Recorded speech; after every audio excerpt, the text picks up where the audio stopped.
All right, this will be a series of cold start videos here. It's about 82 degrees here in the garage, and if we look at the upper radiator hose temperature, it's sitting in around 84, 86 degrees or so, so totally cold.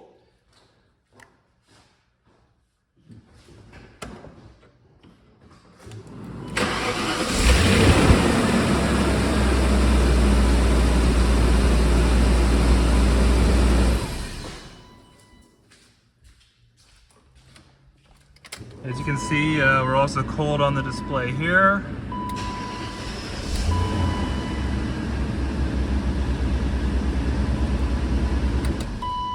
And we'll do one last one of the tailpipe.